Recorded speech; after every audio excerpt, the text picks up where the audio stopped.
Hi everyone! In this video I will be reading Sesame Street Show and Tell.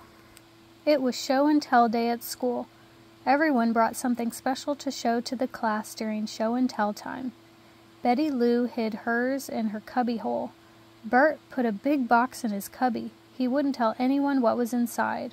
"I want it to be a surprise," he said.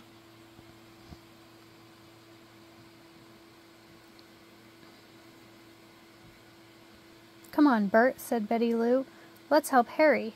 Harry Monster was building a block castle. Nearby, Grover was reading a book, and Ernie was making a clay animal.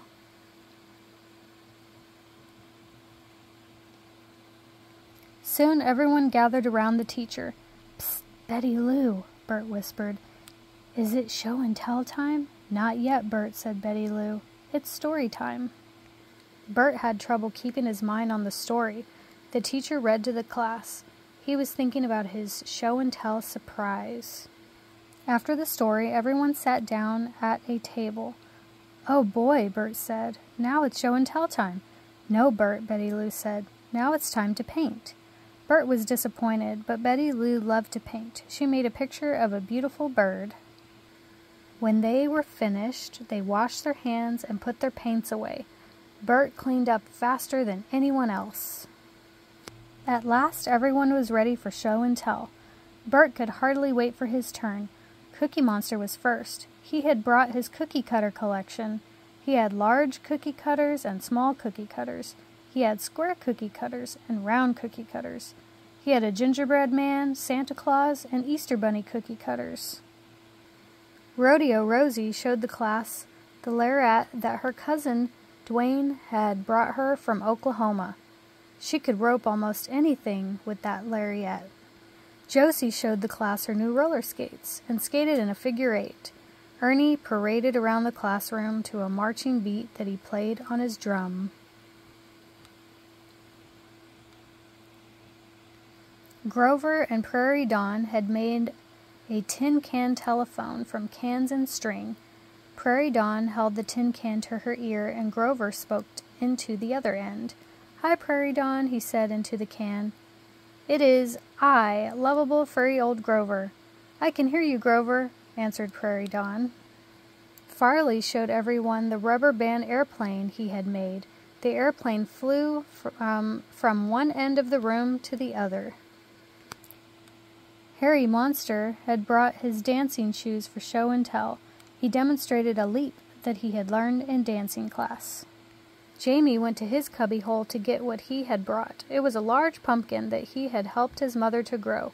At last it was Bert's turn. He hurried to his cubby to get his surprise for show and tell. But when Bert opened the box, it was empty.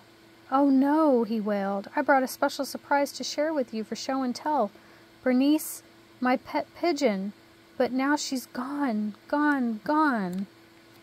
When they saw the empty box, they all began to look for Bernice. "Don't worry, Bert, we'll find her," Betty Lou said. "Look, pigeon tracks." Sure enough, Bernice had walked across the wet paintings and left footprints all over the room. Betty Lou followed the tracks along the art table, across the bookshelf, and into the play area.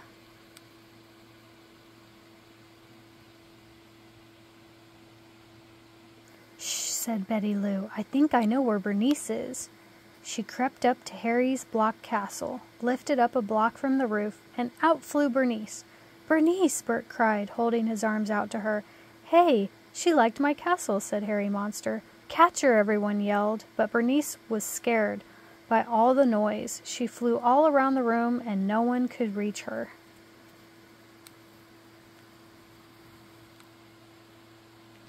Finally, Bernice landed on a high shelf.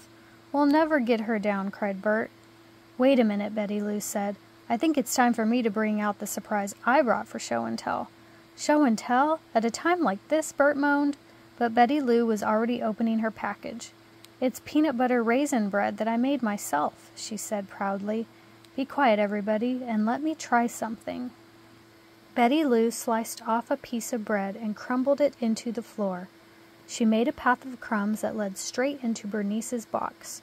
Bernice saw the crumbs. She looked at them for what seemed like a very long time. Finally, she hopped down from the shelf and started eating. following the trail of crumbs. She ate and ate until she ate her way right back to her box. "Bernice," sighed Bert as he scooped her up. "Your peanut butter raisin bread really did the trick, Betty Lou." "How about a piece for you, Bert?" asked Betty Lou. "And the next time we have show and tell, why don't you leave Bernice at home and bring your bottle cap collection instead?" The end. Thank you for watching.